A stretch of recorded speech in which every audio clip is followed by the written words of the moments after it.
বৰ্তমান যেতিয়া 2014 চনত আমাৰ মাতৃৰ বিয়োগ হল তেতিয়া তেখেতে ওয়াজ নসিহত বাদ দি ঘৰত বহি আল্লাহ বিল্লাহ কৰি থাকিল।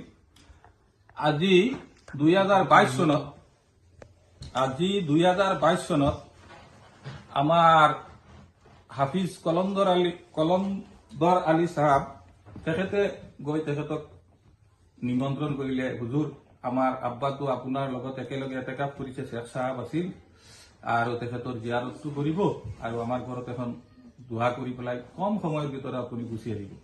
তেতিয়া তেখেতে এই আমাৰ হাফিজ সাহেবৰ অনুৰোধটো ৰক্ষা কৰি তেখেতৰ ঘৰত আহিছে। বৰ্তমানে তেখেতৰ ঘৰত আহি দোয়া কৰিছে। কেইবছৰৰ মূৰত আহিছে? তেখেতৰ ঘৰত বহি আছো আৰু ইয়াত দোয়া কৰি মানে তেল পানী ইত্যাদি বিভিন্ন ঠাইৰ পৰা মানুহ আহিছে, শুনা পাই ইয়াতে এইবিলাক জাৰি দি আছে। তেওঁ কেইবছৰৰ মূৰত ঘৰৰ পৰা বাহিৰলৈ আহিছে? 2014 চনৰ পৰা ঘৰত বহি আছিল। আজি 2022 চনৰ মাৰ্চৰ 2 তাৰিখ এই প্ৰথম তেখেতৰ পদাৰ্পণ মানে বাহিৰলৈ আহিলে।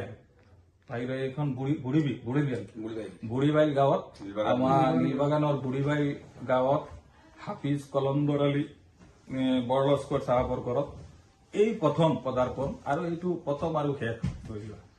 তেওঁ যে নিমন্ত্ৰণ কৰিছে তেওঁ নিজে প্ৰস্তাৱ মানে গ্ৰহণ কৰি ইয়াতে আহিছে নে? নিজে প্ৰস্তাৱ গ্ৰহণ কৰি আহিছে। কোনোবাই প্ৰস্তাৱ জোৰ জবৰদস্তি গ্ৰহণ কৰাব পাৰিব জানো? নাই, তেওঁকো বহুতো মানুহে নিমন্ত্ৰণ কৰে, তেওঁ ক'তো নাযায়। ইয়াৰ বিষয়ে আপোনাক সুধিছিলো। নাই, তেখেতকতো নিমন্ত্ৰণ কৰে, তেখেত নাযায় আৰু নাই। ইয়াত যেতিয়া তেখেতে নিজে কৈছে আহিবৰ কাৰণে, গতিকে আমি লৈ আহিছো। আমাৰ কিসমতত দিছে তেখেতে আজি আমাৰ ঘৰত আহিছে। 14 বছৰ ঘৰত তেখেতে থাকি পেলাই আল্লাহ বিল্লাহ কৰিছে, বাহিৰত ক'তো যোৱা নাই।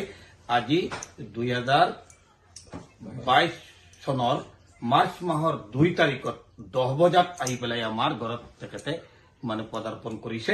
আৰু তেখেতৰ ইতিহাসত এটা মানে মোৰ মানে ঘৰত অহাটো মানে তেখেতৰ ইতিহাসত মানে এটা লিপিবদ্ধ থাকিব যে মানে আমি মানে এনেকে যোগ্যৰ মানুহ নাছিলো, কিন্তু তেখেতে আহি দোৱা দি পেলাই আমাক এনেকে এটা সান্তনা দিছে। আমাৰ নচললৈকে তেখেতৰ ওপৰত আমি ক'বলৈ লাগিব যে আপুনি এজন ভাগ্যৱান ব্যক্তি, যিজনে ইমান ডাঙৰ আল্লাহৰ অলি আপোনাৰ প্ৰস্তাৱ গ্ৰহণ কৰি আপোনাৰ ঘৰত উপস্থিত হৈছে।